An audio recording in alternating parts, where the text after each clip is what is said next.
शिव महापुराण की कथा कहती है, वक्त यदि बुरा है तो मेहनत करो, और वक्त यदि अच्छा है तो किसी की मदद करो।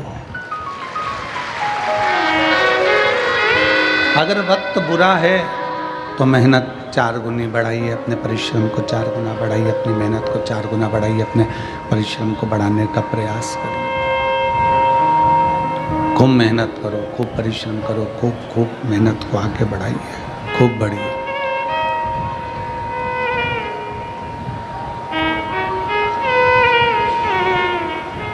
मेहनत करने से थोड़ा वक्त, बेकार वक्त हमारा टल जाता है, बेकार वक्त हमारा निकल जाता है, बेकार वक्त हमारा समाप्त हो जाता है।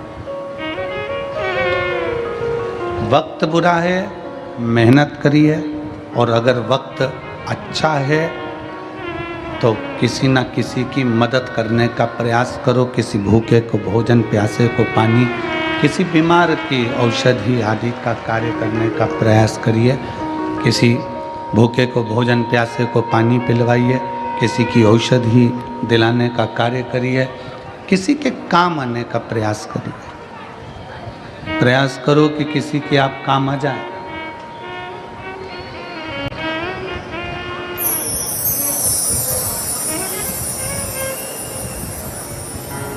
केवल बटोर कर रखना ही नहीं है, उस बटोर कर रखे हुए धन का प्रयोग आप दूसरे पर नहीं कर सकते तो अपने खुद पर करिए। अच्छा भोजन करो, परिवार के साथ खुश रहो, मंदिर देवालय तीर्थ व्रत करते रहो। अपना धन आप किसी को नहीं दे सकते, अपना पैसा आप किसी को नहीं दे सकते, तो स्वयं पर खर्च करो, स्वयं।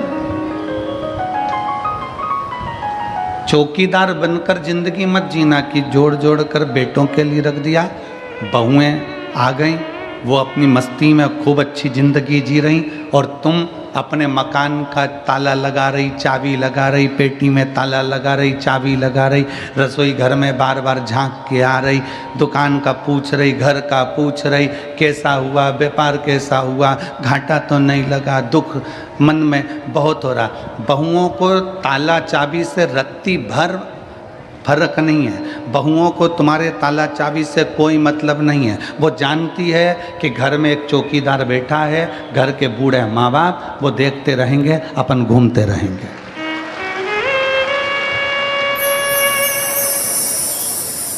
अपनी चौकीदार की ड्यूटी को त्यागो। अब हमें चौकीदार नहीं बनना घर का, अब हमें घर का मालिक बनना। मालिक और चौकीदार में अंतर है। चौकीदार बस ध्यान रखता रहता है, ध्यान रखता रहेगा, पूरा समय उसने इसी में निकाल दिया, ध्यान रख रख कर। मैंने तो अपने बच्चों के लिए जोड़ा, मैंने तो अपनी बहू के लिए जोड़ा, मैंने तो अपने पोते के लिए जोड़ा, मैंने तो अपने नाती के लिए जोड़ा, मैंने तो अपनी बेटी के लिए जोड़ा, मैंने तो अपने बेटे के लिए जोड़ा, जमाई के लिए जोड़ा, इसके लिए जोड़ा, उसके लिए जोड़ा, पूरा समय हमने इससे ही निकाल दिया। अपनी जिंदगी क्या जिए?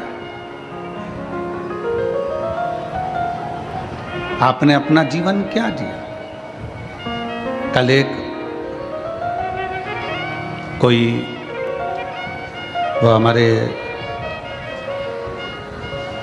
शुभम जी, मंगेश जी पाटिल हैं, उनके कोई दोस्त लोग कल आए थे मिलने के लिए। तो होटल है उनकी, होटल का काम है, और कल आप ही आए थे, तो कल मिलने के लिए आए थे। तो हमने इनसे कहा कि आपका क्या काम काज है? उन्होंने कहा, गुरुजी वैसे तो होटल का काम काज है, पर 7 दिन होटल का काम सब संभालने वाले संभालेंगे। हमारी माता से लेकर हमारे घर की बहुएं, हमारे घर के बच्चे, हमारे घर के बुजुर्ग सब शिव महापुराण की सेवा में लगे हुए हैं, शंकर की सेवा में। शिव की आराधना में लगे हैं, शंकर की सेवा में लगे। कितने दिन तुमने बाबा को दिए?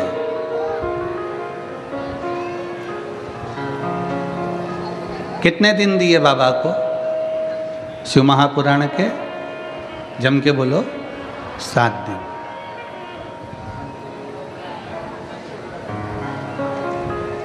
तुमने केवल 7 दिन बाबा को दिए हैं। तुमने केवल 7 दिन बाबा को समर्पित किए हैं। तुमने केवल 7 दिन भगवान शंकर को दिए, केवल 7 दिन। और ये 7 दिन जो तुमने भगवान शिव को प्रदान करे हैं, ये 7 दिन जो तुमने भगवान शंकर को दिए हैं, ये 7 दिन तुमने जो परमात्मा को दिए, वो परमात्मा ने लेकर तुमको कितना चौगुना कर कर, 1000 गुना कर कर, लाख गुना कर कर जो दिया है, वो आप खुद समझेंगे कि बाबा ने क्या प्रदान किया, शिव ने क्या दिया।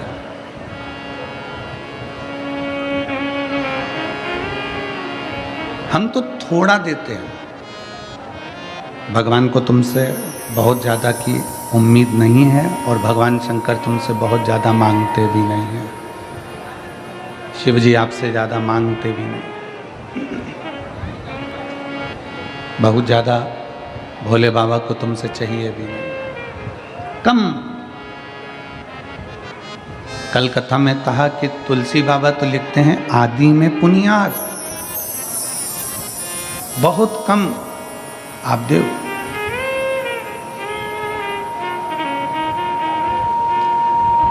और जो आपने बहुत कम दिया है, बहुत कम प्रदान किया है, उसमें भी बाबा खुश है।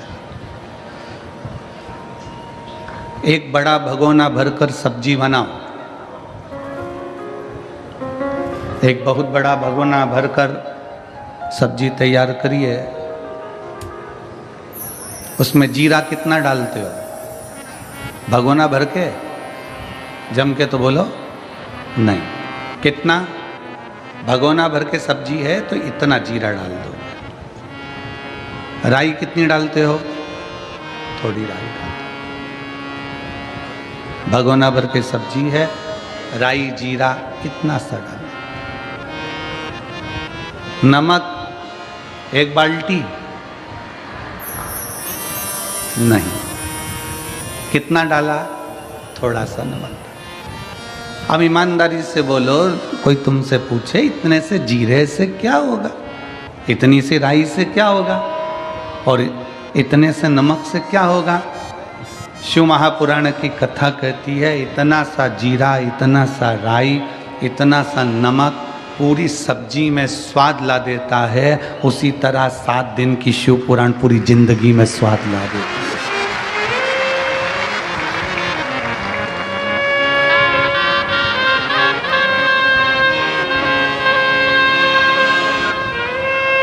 सात दिन की ये शिव महापुराण की कथा हमारे जीवन में स्वाद उत्पन्न कर देती है, खुशियाँ उत्पन्न कर देती है, प्रसन्नता उत्पन्न कर देती है। यहाँ नांदेड़ वाले डॉक्टर साहब जिन्होंने नांदेड़ में कथा करवाई थी वो बैठे हैं। हम आशीष से बोल रहे थे कि प्रथम ऐसे यजमान हैं जो जहाँ जहाँ कथा होती है लगभग नज़दीक में, तो वहाँ बाबा की 1 दिन की कथा सुनने के लिए ज़रूर आते हैं। और ये पाटिल परिवार जो शिव महापुराण के कथा के यजमान बने हैं शिरपुर महाराष्ट्र के, हम उनसे भी कहेंगे कि प्रयास करना, आपके नज़दीक में कहीं शिव पुराण की कथा हो तो वहाँ 7 दिन नहीं तो कम से कम 1 दिन यजमान परिवार सिरपुर का भी वहाँ पहुँचे।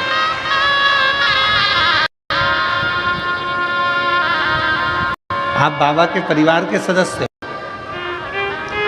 केवल यजमान नहीं हो,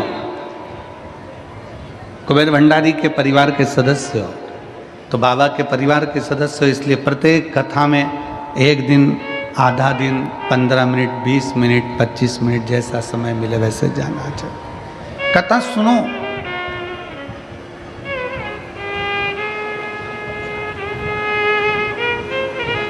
कथा में अपने चित्त को लगाओ।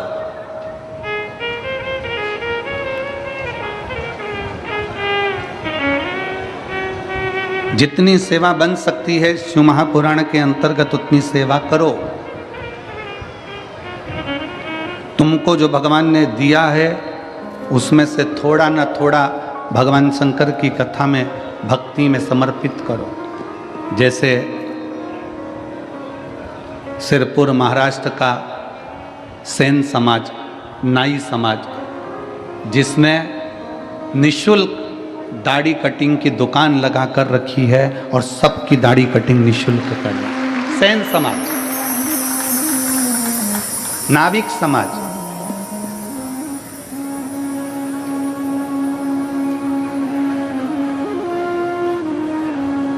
कोई शुल्क नहीं। एक सेन समाज के व्यक्ति से, एक नाविक समाज के व्यक्ति से पूछा कि भाई तुम यहाँ सबकी दाढ़ी बना रहे हो और इतनी सारी लगभग 15-20 तुमने कुर्सियाँ लगा रखी है, सब सेवा में लगे हो, तो उनका उत्साह, उनके चेहरे की प्रसन्नता कह रही थी कि गुरुदेव हम किसी मनुष्य की दाढ़ी नहीं बना रहे हैं, हम तो भोलेनाथ जी यहाँ आए हैं उनकी बना रहे हैं। उनकी बना, कितना उत्साह। मैं संपूर्ण सेन समाज को, नाविक समाज को, नाई समाज को बहुत बहुत साधुवाद देता हूँ। आपका जो प्रयास है ये जनमानस में सनातन धर्म को मजबूत करने वाला है। आज सनातन धर्म को लोग जाति में तोड़ रहे हैं। आज सनातन धर्म को, हिंदू धर्म को लोग जातियों में तोड़ने का प्रयास कर रहे हैं कि ये ब्राह्मण है, ये क्षत्रिय है, ये वैश्य है, ये शूद्र है, सबको बांटा जा रहा है। पर मैं यहाँ के सेन समाज को, नाविक समाज को धन्यवाद देता हूँ कि आप सनातन धर्म को बहुत मजबूत करने का प्रयास कर रहे हो। संपूर्ण भारत के सेन समाज को, नाई समाज को बहुत बहुत साधुवाद।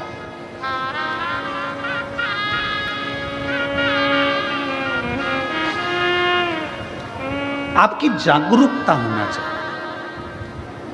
वो कहते हैं ये मंदिर हमारा नहीं है, वो कहते हैं वो मंदिर हमारा नहीं, वो कहते हैं भगवान हमारे नहीं, वो कहते हैं ये हमारा नहीं, वो कहते हैं वो हमारा नहीं।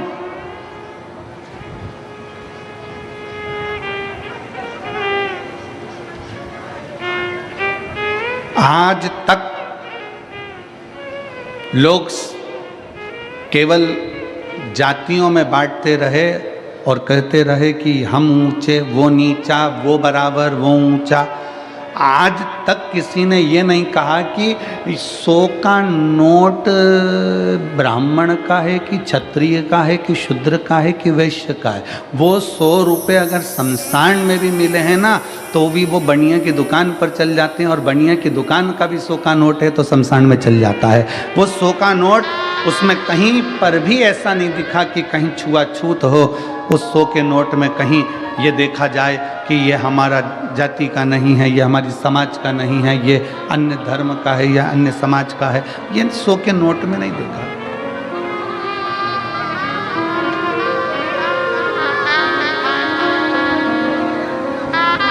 अभी हमने पहले कथा में कहा था कार्तिक के महीने में कि एक 100 का नोट तुम्हें दिया जाए और वो 100 के नोट के 4 हिस्से करे जाए। कितने हिस्से करें? 4। ठीक है, चला दोगे तुम 100 के नोट के 4 हिस्से? हम 100 का नोट लें और उसको फाड़ें और उसके 4 हिस्से कर दें और कह दें एक ब्राह्मण चलाए, एक क्षत्रिय चलाए, एक वैश्य चलाए, एक शूद्र चलाए। है किसी की हिम्मत जो 100 के नोट के 4 हिस्से कर दिए जाएं और अलग अलग जाकर चला के बता दो? कोई चलाएगा? जम के बोलो नहीं। वही 100 के नोट के 4 हिस्से सेलो टेप से जोड़ दिए जाएं, एक कर दिए जाएं तो मार्केट में चल जाएगा। उसी तरह हम ब्राह्मण, क्षत्रिय, वैश्य, शूद्र जब एक हो जाएं तो फिर सारी दुनिया में चल सकते हैं। दुनिया तोड़कर अलग कर रही है, हम जुड़कर एक हो।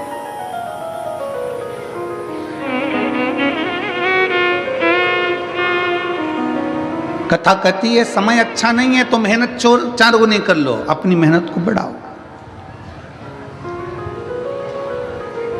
अपने परिश्रम को बढ़ाओ।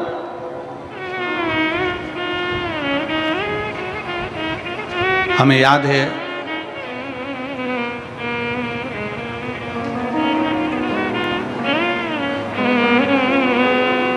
सिरज गांव की एक कथा, बहुत पहले की बात है, 19-20 साल पहले की। और सिरज गांव में जब हम पहुंचे थे तब एक किसान भाई मिलने के लिए आया था।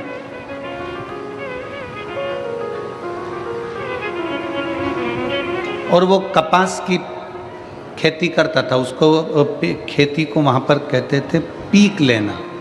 अब इधर क्या बोलते हैं हमको स्मरण नहीं है, वहाँ सिरज गांव साइड में बोलते हैं, हमारी में इतनी पीक हुई, इतनी मतलब इतनी खेती पीक बोलते हैं।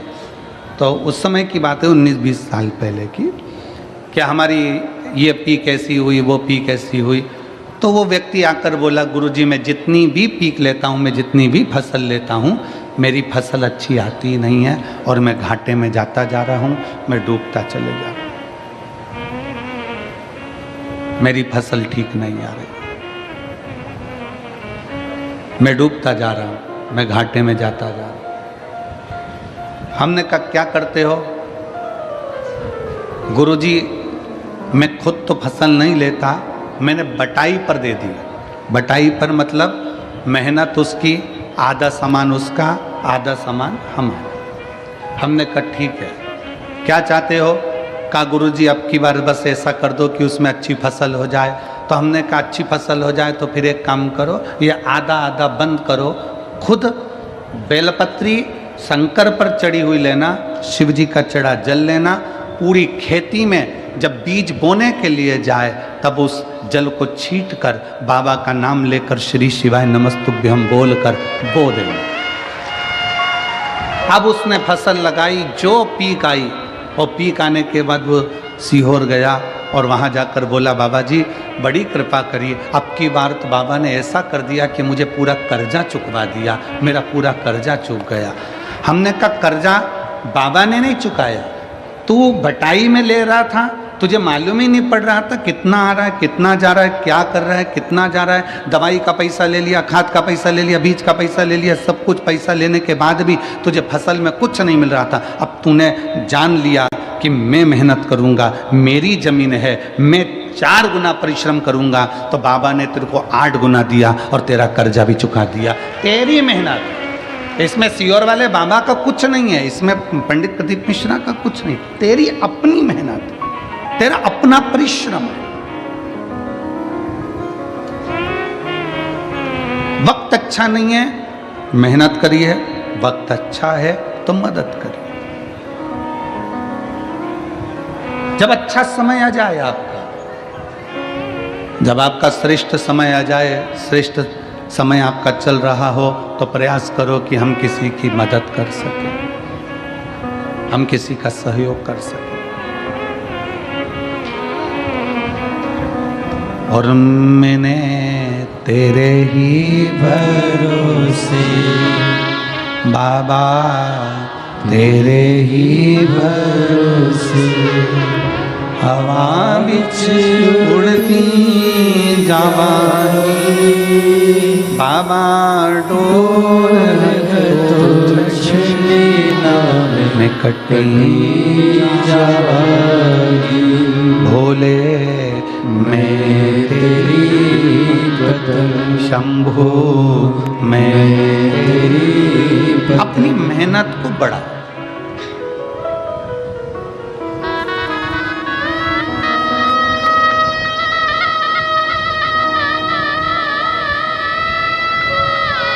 लोग कहते हैं गुरुजी कहीं से आवक बढ़े, धन बढ़े, तो हम कहेंगे दुनिया में कोई ऐसा महाराज पैदा नहीं हुआ कि ऐसा फूंक मार के फेंक देगा और सोने का हंडा निकल जाएगा। किसी महाराज के चक्कर में मत पड़ना, किसी ऐसे बाबा माबा के चक्कर में मत पड़ना कि ऐसी फूंक मार के फेंक दे और सोने का हंडा निकल जाए। अगर ऐसा हंडा निकले तो हमको भी बताना, हम भी वहीं चले जाएंगे, हम भी चले जाएंगे। इस चक्कर में मत रहो कि तुम्हारा दुख कोई दूसरा काट देगा।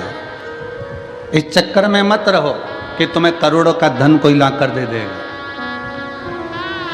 करोड़ों की संपदा तुमको लाकर कोई दे देगा। अपना परिश्रम, अपनी मेहनत अपने को करना, कोई तुमको धन लाकर नहीं देगा। हमारे एक परिचित हैं इंदौर में, हम उनसे मिलने गए, उनके यहाँ शादी थी उनके लड़के की। तो हमने कहा कैसी रही शादी? कहा गुरुजी बहुत बढ़िया, जोरदार शादी, बहुत शानदार। अच्छा, अरे गुरुजी 1000 प्लेट उठी। अब हमें तो समझ में आया नहीं कि प्लेट उठी का मतलब क्या होता है।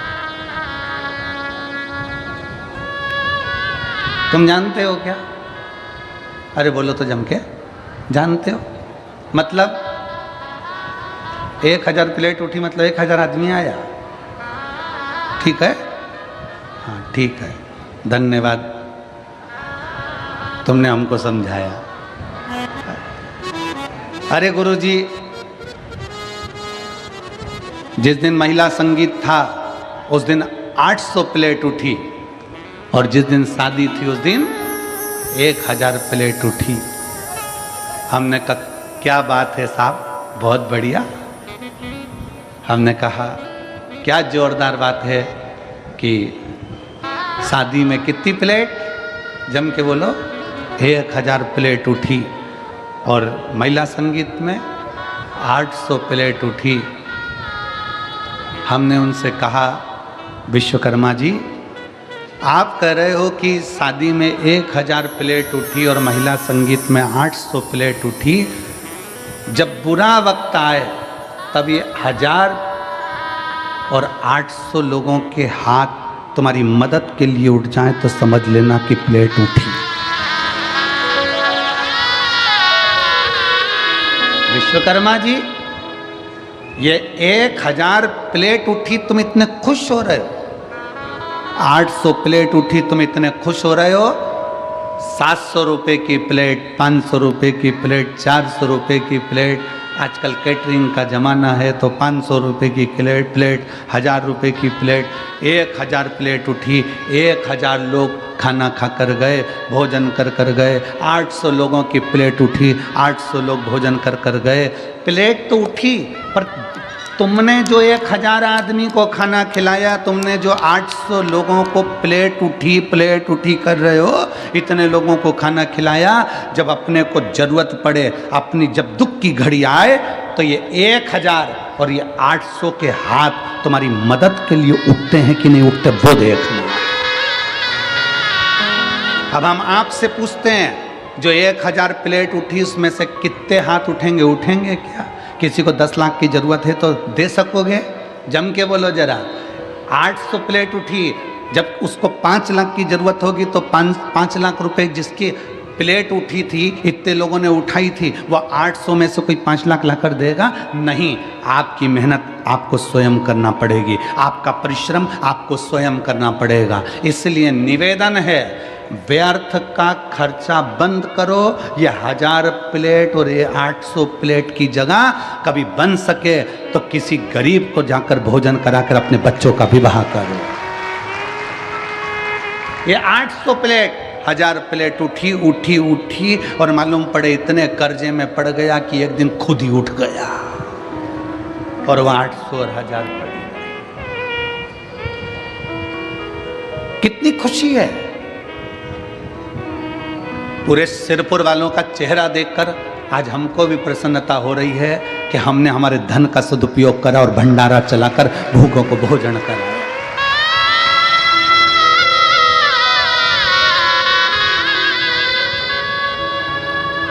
एक गुजरात से कोई ट्रक भर के पानी लेकर आया परसों के दिन, और ट्रक भर के पानी बांट कर चले गया। गुजरात से आ गया, पानी की ट्रक भर कर आई सर लेकर। खुशी होती है। कल कोई रात को खिचड़ी चावल की पुलाव बनाकर, वेज पुलाव बनाकर लेकर आया, सब्जी का कोई चावल बनाकर लेकर आया, बांट रहा था। इतनी प्रसन्नता उसके चेहरे पर थी। परसों के दिन कोई जलेबी बांट रहा था, कोई हलवा बांट रहा था। कितनी चेहरे की प्रसन्नता थी। क्यों? वहां जो प्लेट उठी है वो साथ नहीं देंगे, पर यहाँ तुमने अगर किसी को एक अन्न का दाना भी खिलाया तो उसके खाते में लिख गया, वो साथ देगा, वो साथ देगा।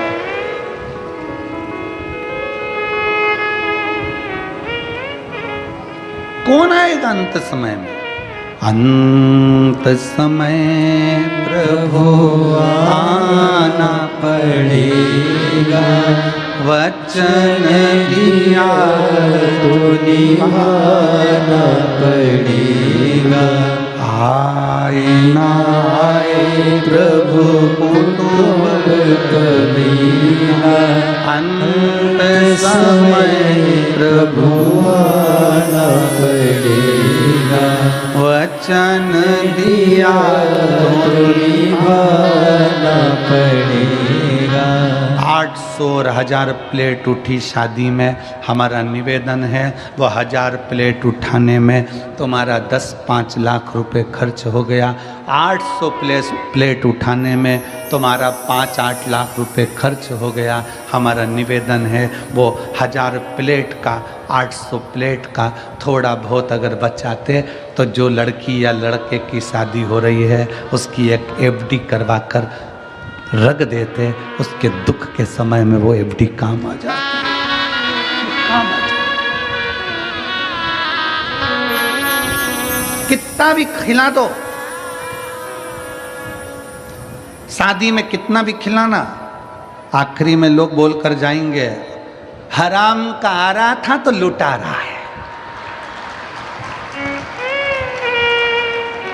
और शादी में अगर कोई खर्च नहीं करे तो लोग कहकर जाएंगे इस तरह के छाती पे बांध के ले जाएगा, खिलाया तक ना।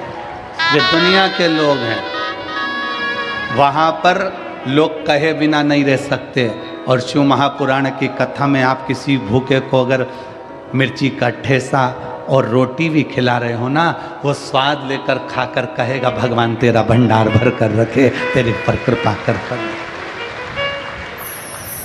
अरे आई, ए आई, बड़ी कृपा कर, मेरा मुख छुट्टा करा दे, भगवान तेरे भंडार भर कर रखे, तेरे पर कृपा करके रखे।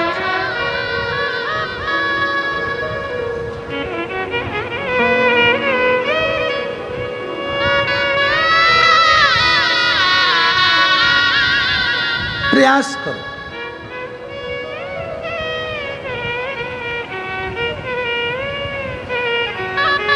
हम बहुत अच्छा किसी को नहीं दे सकते, पर थोड़ा तो अच्छा दे सकते हैं।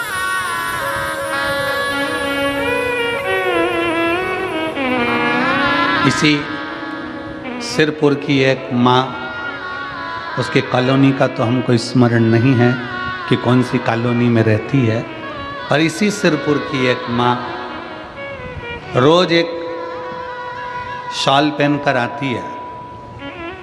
हो सकता है उसके पुराने शॉल हो, रोज एक शॉल पहनकर आती है और कहीं पर भी कथा में बैठ जाती है और पास में जो माँ बैठी रहती है उसको देखती है कि इसके पास नहीं है, अपना जाते जाते शाल उसको देकर चली जाती है और बड़े प्रेम से घर पहुंच जाती। फिर दूसरे दिन वो शाल ले आती। अब उस माँ का तो हम कॉलोनी का नाम नहीं जानते, पर वो माँ जसवंती बाई करके कोई नाम है, उसने कहा कि हमने पूछा माँ तुम्हारे पास में इतने साल है क्या? नहीं, मैं मेरी पड़ोसन से बोल दी तेरे पास पुराने साल कितने रखे? मेरे घर के जितने साल थे मैं तो बाटी आई, और उसके घर में पुराने पड़े थे, कोई काम नहीं आ रहे थे, मैंने उसको निकलवा लिया। बहू से का प्रेस कर दे, प्रेस करके मैं पहले ओढ़ती और ओढ़कर कथा में जाकर बैठकर उसको ओढ़ा कर आ जाती। पुण्यता तो है। तुम्हारे पास में जो है तुम वही तो परमात्मा को दोगे। हम आपसे कभी नहीं कहे कि आप अंबानियां, धन, दौलत, संपदा, सत्ता, वैभव किसी को दो, पर इतना जरूर याद रखो कि अपने को जो परमात्मा ने दिया है वो तो दो। एक कथा आती है, बड़ा सुंदर कथा है। एक राजा अपने नगर में सूचना करवा दिया, सुबह 9 बजे से शाम को 5 बजे तक जो मेरे दरवाजे पर आएगा उन सबको सोने की असरफियां, किसी को पीतांबर, किसी को हीरा, किसी को मोती में बांटूंगा। रोज 1 हफ्ते तक मुझे बांटना है। कितनी बजे से कितनी बजे तक? जम के बोलो जरा। सुबह 9 बजे से शाम को 5 बजे तक बांटूंगा। लग गए लोग लाइन में आके। सुबह 9 बजे लोग लाइन में आकर लगे। जैसे ही लाइन में आकर लगे, एक व्यक्ति सबसे आखिरी में लगा। जब जैसे ही दरवाजे पर पहुंचा, वैसे ही शाम की 5 बज गई। 5 बजी। 5 बजते से ही वो व्यक्ति ने सोचा मुझे तो मिला नहीं, सवेरे जल्दी आ जाऊंगा। रात को 3 बजे जागा और 3 बजे आके लाइन में खड़ा हो गया। 3 बजे रात को लाइन में आकर खड़ा हुआ। सबसे पहले नंबर उसका था, आगे बढ़ने लगा। 9 बज गई, आगे बढ़ रहा था। पीछे एक व्यक्ति रो रहा था। रोते रोते बोला, भैया मुझे पैसे की बहुत ज़रूरत है, मेरा बेटा बीमार पड़ा है, मुझे पहले ले लेने दो। उसने कहा तू चले जा। उसने उसको आगे कर। फिर पीछे कोई आया, उसने कहा भैया मेरी पत्नी को बहुत तकलीफ है, तू आगे हो जा। भैया मुझे ये तकलीफ है।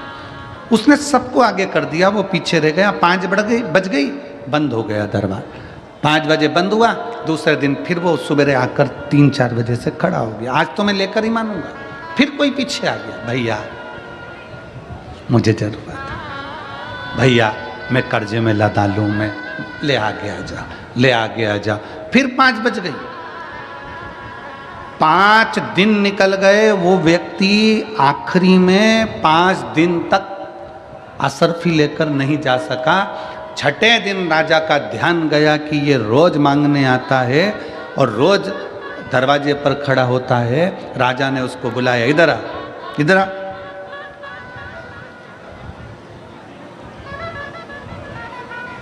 क्या कर रहा है ये तू रोज मांगने आता है?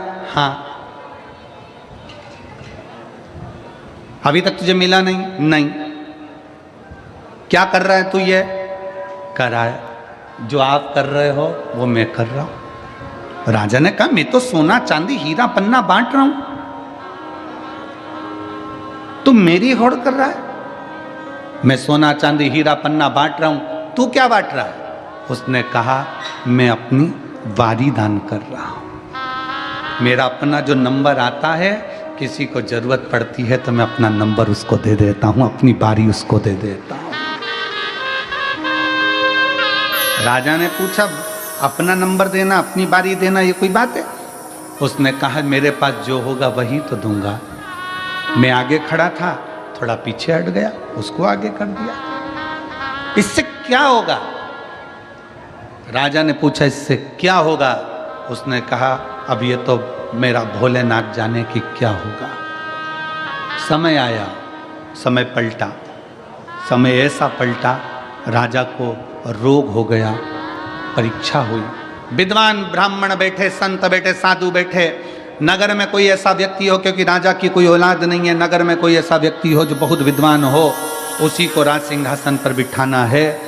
तब उसी व्यक्ति जो बारी अपना नंबर दे रहा था, सबको आगे कर कर खुद पीछे हो जा रहा था, अपने पास जो था वो प्रदान कर रहा था, उसी व्यक्ति को राजा का सिंहासन दे दिया गया। तुमने क्या दिया भगवान को? आप क्या प्रदान कर रहे हो परमात्मा को? आप क्या दे रहे हो भगवान को? भगवान कभी नहीं कहेगा कि तुम मुझे धन दौलत संपदा सत्ता वैभव दो।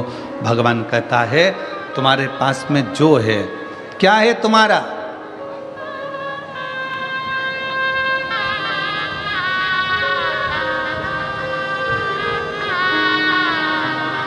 तुम्हारा अपना क्या है?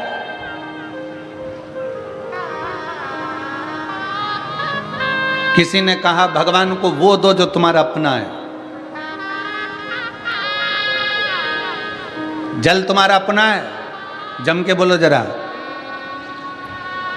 पैदा हुए थे तो लेकर आए थे ऊपर से। किसी ने कहा बेलपत्र दो, बेलपत्र हमारे पेड़ की है, हमारे वृक्ष की है। तुम्हारी है? बेलपत्र भी तुम्हारी नहीं है, जल भी तुम्हारा नहीं है, जो भोजन का भोग लगा रहे हो वो अन्न भी तुम्हारा नहीं है। भगवान को अगर वस्त्र दिया तो वस्त्र भी तुम्हारा नहीं है। जनेऊ दी, वो जनेऊ भी तुम्हारी नहीं है। अबीर गुलाल चंदन दिया, वो भी तुम्हारा नहीं है। केवल मनुष्य के पास अपना केवल एक दिल है, वो भगवान को दे दो, भगवान तुम्हारा हो जाए। तुम्हारा अपना क्या है? केवल एक दिल, केवल एक मन। पर आज के जमाने में दिल भी ऐसा हो गया जैसे सब्जी की दुकान, जिसकी मर्जी होती है जिसको बांट देता है, और बाद में रात को 10 बजे से चालू हो जाता है। 10 बजे से उस पूरे मोबाइल में इतने दिल हैं, और यहाँ तो एक दिल की बात है, और वो दिल भी अगर भोलेनाथ में चला गया तो फिर संसार में नहीं जा पाता है। शुभ संत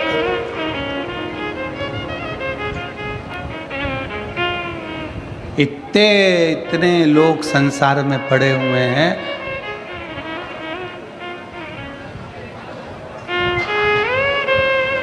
कई लोग कहते हैं गुरुजी हमारे पास रत्ती भर फुर्सत नहीं है, हमारे पास रत्ती भर फुर्सत नहीं है।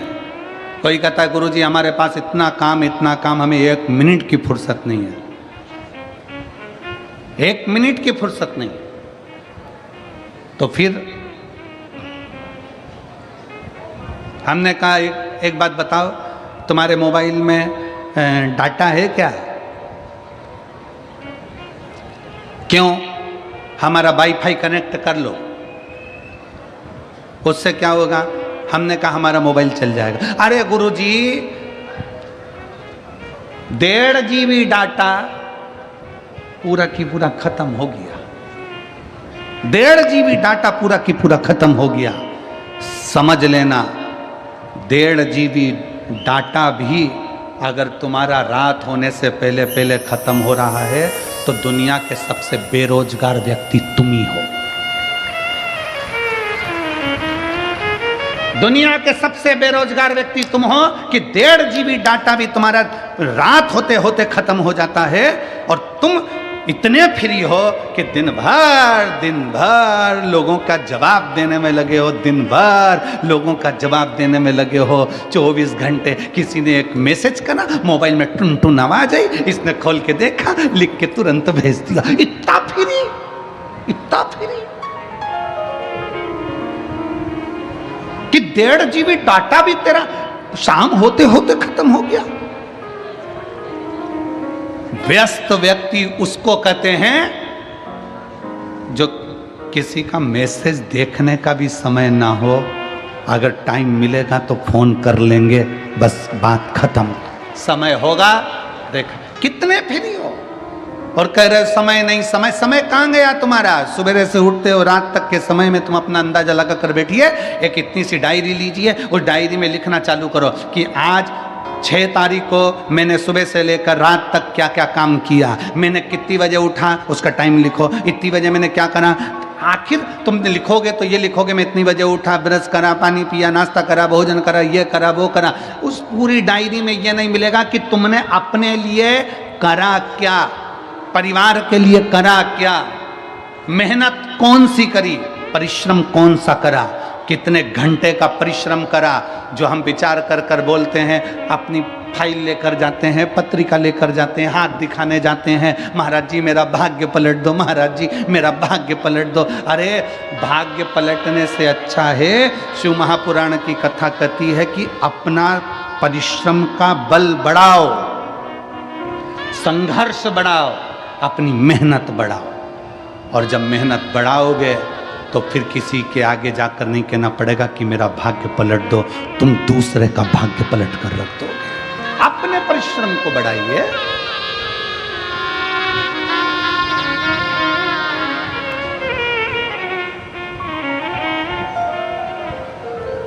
संसार सागर में व्यर्थ पड़े हो, व्यर्थ। पूरी शादी देख लो शंकर भगवान की।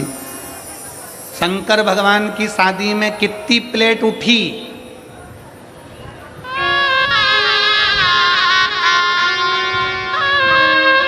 और जीजियां कह रही है।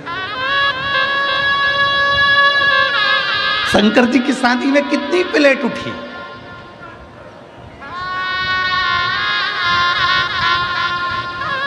शंकर जी की शादी में जो प्लेट उठाने वाले थे वो ही उठ गए थे। क्यों? क्योंकि भगवान शंकर देखते हैं कि पैसे वाला व्यक्ति जब शादी करता है तो थोड़ा वृद्धाश्रम में डोनेशन दे देगा, थोड़ा अनाथालय में डोनेशन दे देगा, थोड़ा कौड़ी हॉस्पिटल में डोनेशन दे देगा। पर मेरे महादेव ने डोनेशन नहीं दिया, मेरे महादेव ने इनविटेशन दिया कि सब मेरी शादी में आओ, सब मेरी शादी में आओ।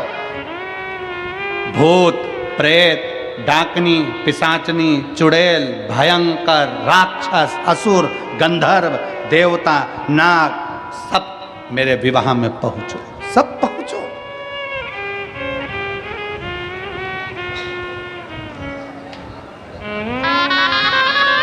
जिसको कोई नहीं बुलाता था, किसी की शादी में सबने देवताओं को बुलाया। चलो तुम्हारे यहाँ की शादी का अंदाजा लगा लो। तुम्हारे यहाँ की शादी में तुम गणेश जी को नोते हो, गणेश जी को बुलाते हो, माता जी को पूजते हो, माता जी बुलाते हो, पितर जी पूजते हो, पितर जी बुलाते हो, सबको बुलाया। अब तुमने कभी भूत प्रेत को बुलाया शादी के अंदर? नहीं। तुम्हारी पड़ोसी से लड़ाई हो जाए तो पड़ोसी को नहीं बुलाओ तो तुम भूत प्रेत तो जाने दो। कौन बुलाता किसको? कोई किसी को नहीं बुलाता। पर मेरे बाबा विश्वनाथ ने, मेरे बाबा ओघड़दानी ने, मेरे शंकर भगवान, मेरे भूतनाथ भूतेश्वर मेरे शंकर ने बुलाया। और भगवान शंकर ने किसी करोड़पति, धनपति, वैभवपति को नहीं, मेरे शंकर भगवान ने डमरू बजाकर सब नाग, किन्नर, गंधर्व, असुर सबको बुला लिया। जो भूत है, प्रेत है, सबको बुला लिया, सब।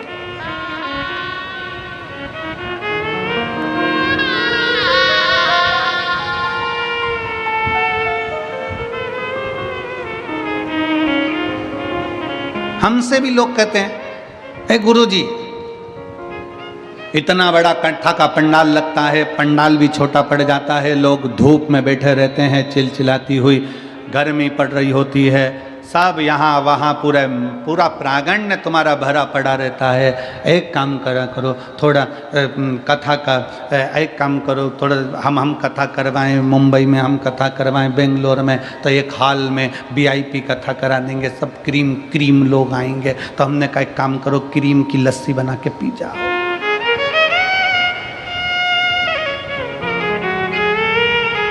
ये कोई दूसरी कथा नहीं है, ये मेरे शंकर भगवान की कथा है। यहाँ तो डाकनी, पिशाचनी, चुड़ैल, भयंकर, भूत, पिशाच, गंधर्व, देवता, पितर, नाग सब आते हैं। शिव की कथा एक ऐसी कथा है जिसमें ये नहीं देखा जाता कि कौन ब्राह्मण, कौन क्षत्रिय, कौन वैश्य, कौन शूद्र। शंकर की कथा में ये नहीं देखा जाता कौन स्वस्थ, कौन बीमार। शंकर की कथा में तो ये देखा जाता है कि शंकर के ऊपर विश्वास कर आश्रित होकर कौन आकर बैठ गया, शंकर भगवान को उसको विदाई में क्या देना है वो शिव जाने। शंकर क्या देंगे, विदाई क्या करेंगे। आप शंकर के घर के विवाह में आए हो, शिव की कथा में आए हो, शंकर भगवान विदाई में क्या देंगे वो शिव ही जान सकते।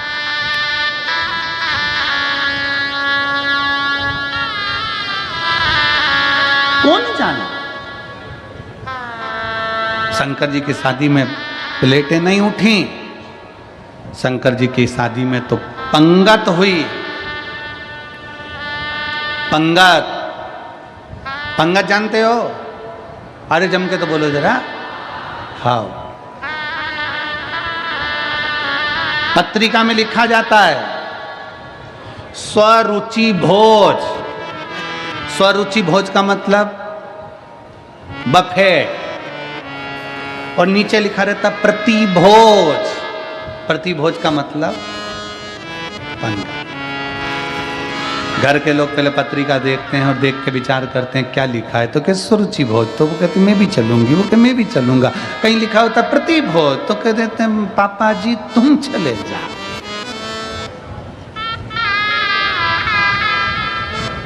तुम जा। लगी पंगत, शिव जी की शादी की पंगत जब लगी, पत्तल देने वाले आए। उधर देवता बैठे थे, इधर भूत प्रेत बैठे थे। उधर देवताओं को पत्तल लगाई, इधर जब पत्तल लगाने आए, लगाते लगाते एक के मुख दो थे, आगे और पीछे। उससे पूछा भैया तू इधर से खाएगा कि उधर से? पत्तल किधर रख? उसने कहा दोनों जगह पत्तल रख। तो आगे भी रखी पीछे भी रखी। और आगे गए, उससे पूछा भैया, उसके 12 मुख थे, उससे पूछा तू कैसे खाएगा? तो के 12 पत्तल रख। उसके लिए 12 पत्तल रखी। और आगे गए, उसका मुंह ही नहीं था, केवल गला ही गला। उससे पूछा तू कैसे खाएगा? उसने कहा बाकेट में लाते जा, गले में कूड़ते जा। बाल्टी में लाओ और गले में कूड़ो। भोजन कैसे कर?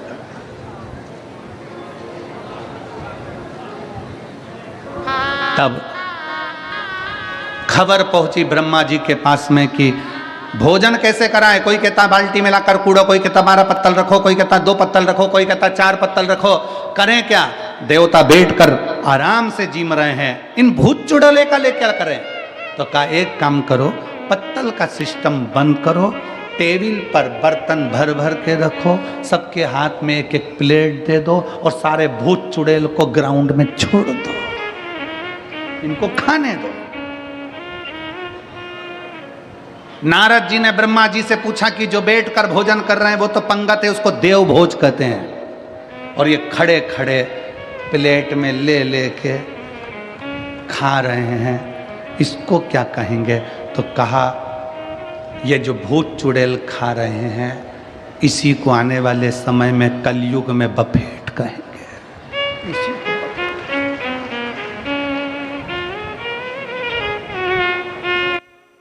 उस समय पर जैसे भूत चुड़ैल खाए थे, आज के समय में भी देश देश देश, तुम समझ, लोग इतनी भयंकर तरीके से खाने में लगे रहते हैं, पल्लू डाल डुला के,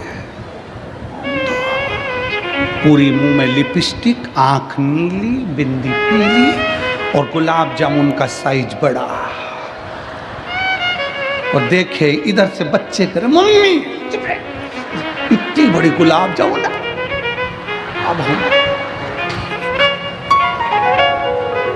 अब ये तो सब चल गया, जहां तक है ठीक है, परंतु सबसे ज्यादा प्रॉब्लम खड़ी होती है पानी पतासा में। उसको हैदराबाद में पानी पूरी को गुपचुप कहते हैं। गुपचुप इसलिए कहते हैं जैसे ही मुंह में गुप, आदमी चुप, इसलिए उसको गुपचुप कहते हैं। सबसे बड़ी प्रॉब्लम है वो पानी पूरी में। शादी में एक तो इतनी भीड़, ऊपर से छोटा सा स्टॉल, पानी पूरी देने वाला अकेला व्यक्ति, और सबके दोने इधर कटोरे सबके हाथ में 500 का लिफाफा देने वाले, हीरे की चूड़ी पहने वाले भी भिखारी जैसे थे भैया।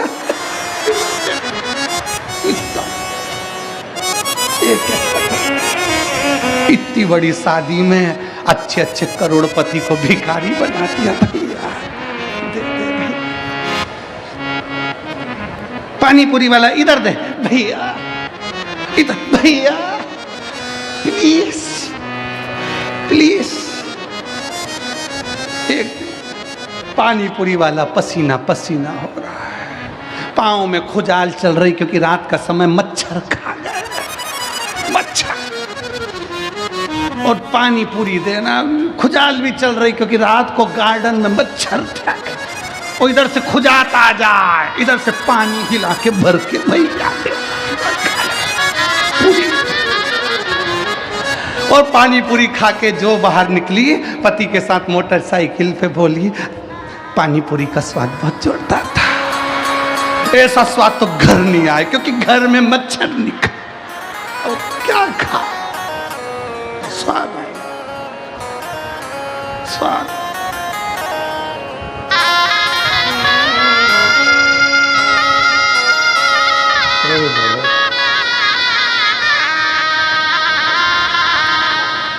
और अजब है भोलानाथ ये दरबार तुम्हारा, दरबार तुम्हारा।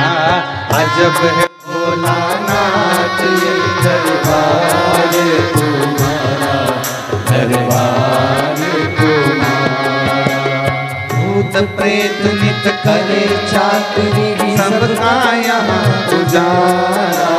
भूत प्रेत नित करे चाकरी, सबका यहाँ गुजारा। ओ जब है भोलानाथ ये दरबार तुम्हारा, दरबार तुम्हारा। जब है भोलानाथ ये दरबार तुम्हारा, दरबार तुम्हारा। ओ जय भोला भंडारी, गौरा के त्रिपुरारी।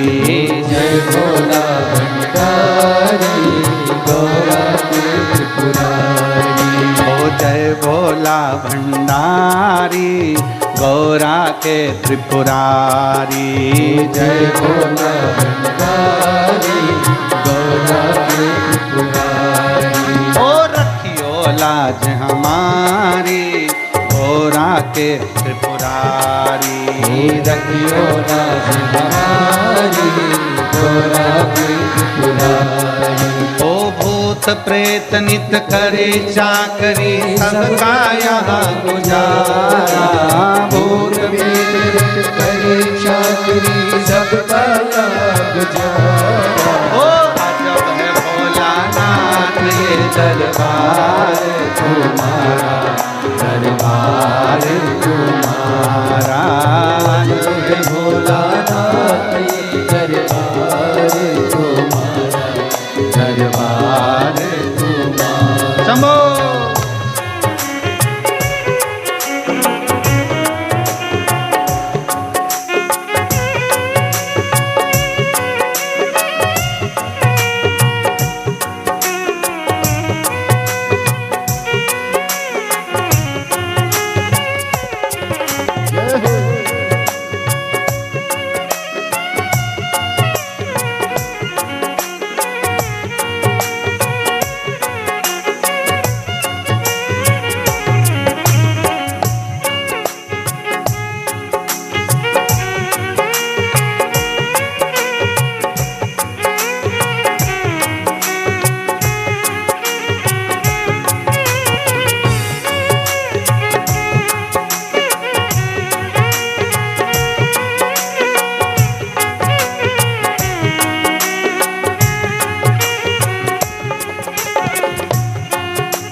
नगरी के कंकर पत्थर हम बन जाए। भक्त हमारे ऊपर चढ़कर मंदिर जाए, भक्त हमारे ऊपर चढ़कर मंदिर जाए। ओ इस नगरी के कंकर पत्थर हम बन जाए, इस नगरी के कंकर पत्थर हम बन जाए। भक्त हमारे ऊपर चढ़कर मंदिर जाए, भक्त हमारे ऊपर चढ़कर मंदिर जाए। भक्त जनों के पाँव पड़े तो उद्धार हमारा, भक्त जनों के पाँव पड़े तो उद्धार हमारा। अजब है भोलानाथ ये दरबार तुम्हारा, दरबार तुम्हारा। ओ अजब है भोलानाथ ये दरबार तुम्हारा, दरबार तुम्हारा।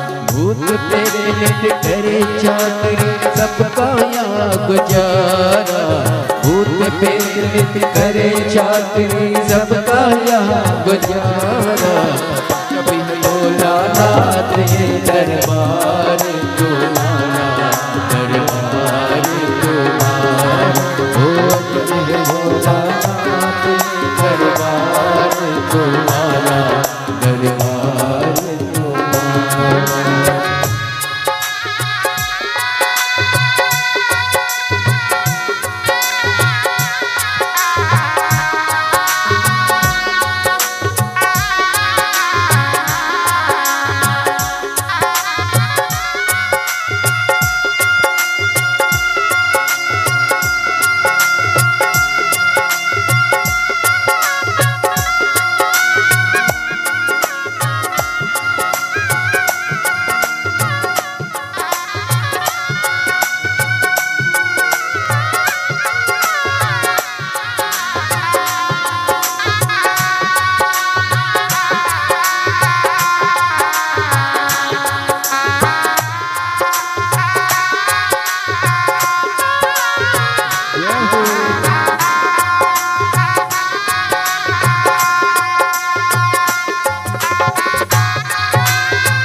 जब भी सिर जाओ ना हो शिवनाथ पर, जब भी दुख जाओ शिव दर्शन में पाओ, जब भी दुख जाओ शिव दर्शन में पाओ।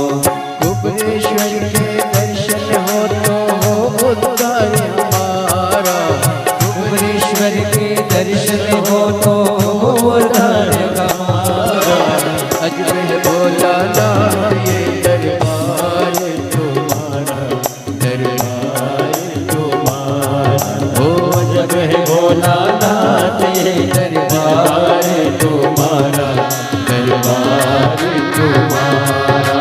भूत प्रेत नित करे चाकरी सबका यहाँ गुजारा, भूत प्रेत यहाँ करे चाकरी सबका यहाँ गुजारा। अजब है भोलानाथ ये दरबार तुम्हारा, दरबार तुम्हारा। ओ अजब है भोलानाथ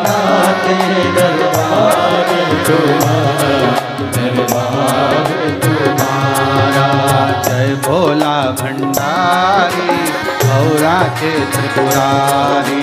जय भोला भंडारी गौरा के त्रिपुरारी। ओ रखियो लाज हमारी गौरा के त्रिपुरारी।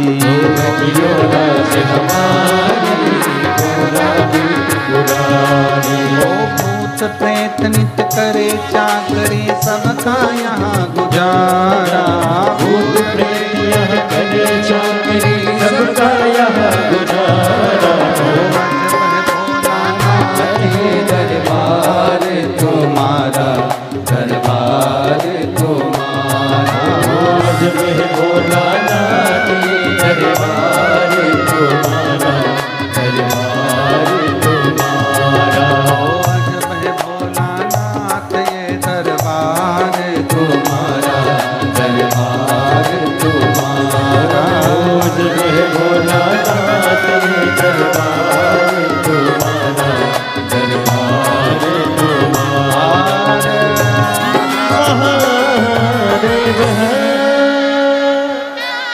अपने स्थान पर बैठकर भगवान देवाधिदेव महादेव से अपने मन की बात बड़े भावों के साथ दिल से प्रार्थना करें। जहाँ जगह मिले वहाँ बैठिए।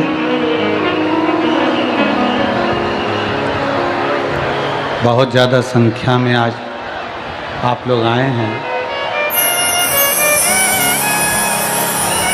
सिरपुर की इस कथा ने सारी कथाओं के रिकॉर्ड तोड़ दिए। इतना भीड़, इतना भक्तों का सैलाब, अपार जन समुदाय बाबा के भक्तों का आया है।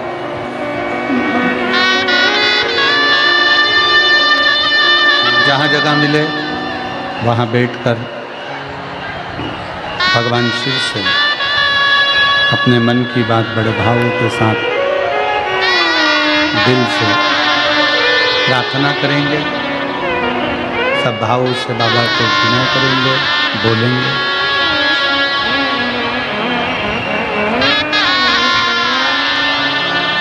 सौ बीघा में ये पवित्र कथा का प्रांगण बना और 100 बीघा में ही पूरे शिव भक्त इस कथा में बैठे हुए विराजमान। मौका मिला है, आज कथा की छठे दिवस की शिवरात्रि है। दिल से बाबा को अपने मन की बात कहिएगा, दिल से बाबा को प्रार्थना करिएगा, दिल से विनय करिएगा, निवेदन करिएगा। सब लोग साथ में बोलेंगे।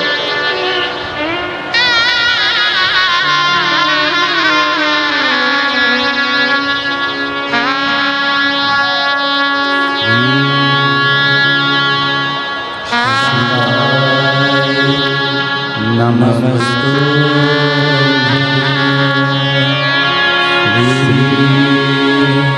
शिवाय नमस्तु श्री शिवाय नमस्तु श्री शिवाय नमस्तु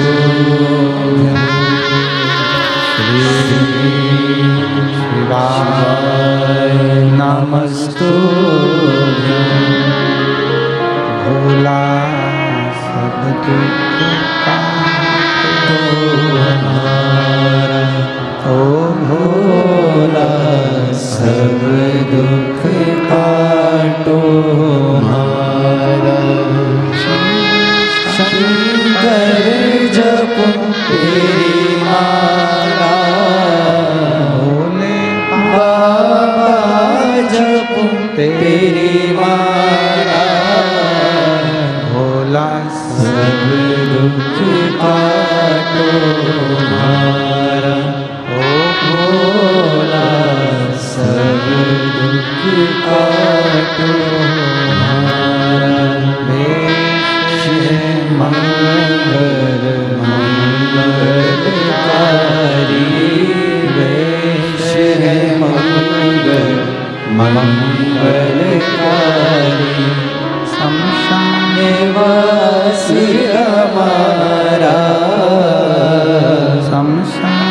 वासी हमारा, ओ भोला सब दुख काटो हमारा, ओ भोला सब दुख काटो हमारा।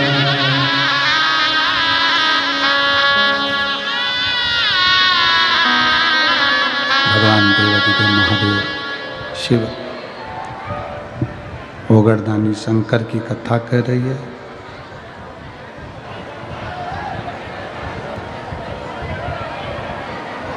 आपके हाथ, परिवार के हाथ जो अपने हैं, उनके हाथ जब किसी के मदद के लिए उठें तो ये समझो कि आप श्रेष्ठ हो। आपको बाबा ने जो दिया वो श्रेष्ठता में दिया। कितना सुंदर एक प्रसंग आता है कि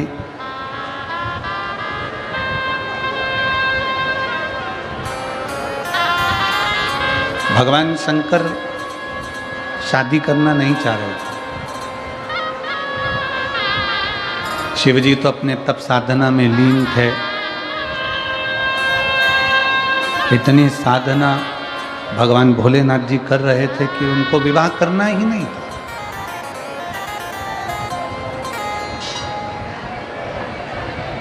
वो विवाह करना ही नहीं चाहते थे। किसके लिए विवाह करा? शिव महापुराण की कथा कहती है केवल देवताओं के हित के लिए, देवहित के लिए, देवताओं के कल्याण के लिए भगवान शंकर ने विवाह किया। देवहित शंकर भगवान विवाह नहीं करते। सती मैया से इतना दुनिया के लोग कहते हैं इनका प्रेम ज़्यादा है, उनका प्रेम जाता है, उनका प्रेम जाता है। और शिव महापुराण की कथा कहती है कि जितना प्रेम भगवान शंकर ने माता सती से किया, सती जी ने भगवान शिव से किया, पार्वती जी ने शंकर भगवान से करा, शंकर भगवान ने पार्वती जी से करा, ऐसा प्रेम दुनिया में कोई किसी से नहीं कर सकता जो मेरे ओघड़दानी ने करा है, मेरे शिव ने करा।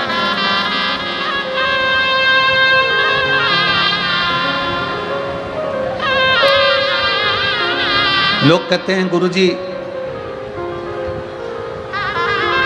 हम महाकाल की नगरी में जाएं, उज्जैन की नगरी में जाएं, महाकालेश्वर बाबा की नगरी में उज्जैन जाएं।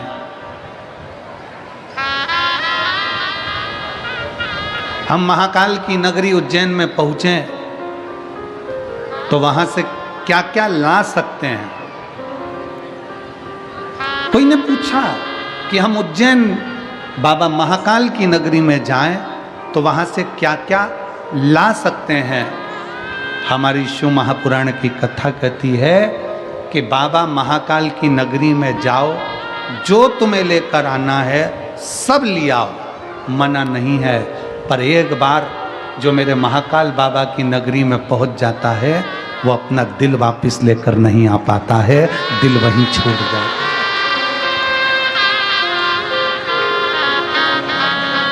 जो महाकालेश्वर बाबा की नगरी में जाता है, मेरे महाकाल की नगरी उज्जैनी में जाता है, जो मेरे महाकाल बाबा के चरणों में जाता है, वो उज्जैन से महाकाल की नगरी से सब कुछ वापस ला सकता है, पर अपना दिल नहीं ला सकता, क्योंकि दिल तो मेरा महाकाल रख लेता है, हृदय तो मेरा महाकाल रख लेता है। वो कहते हैं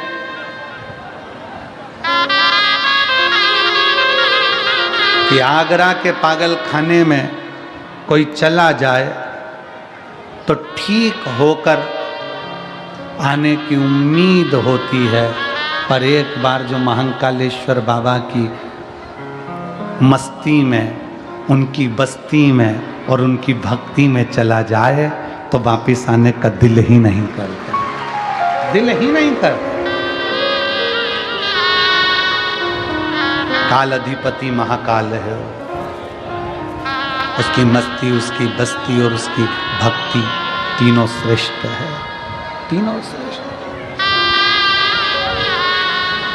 महाकाल बाबा की मस्ती भी, बस्ती भी और भक्ति भी, तीनों श्रेष्ठ।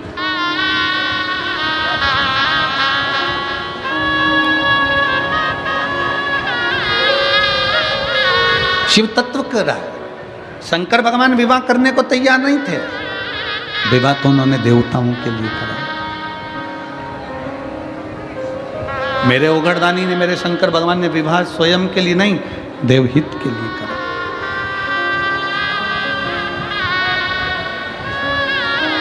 क्यों? तारकासुर ने चारों तरफ हाहाकार मचा कर रखा था, हर जगह पर तारकासुर का हाहाकार था। तारकासुर ने वर मांगा था भगवान ब्रह्मा जी से कि वर मुझको दीजिए कि अगर मैं मरूं तो शिव जी के पुत्र के द्वारा मरूं, शंकर जी के बेटे के द्वारा।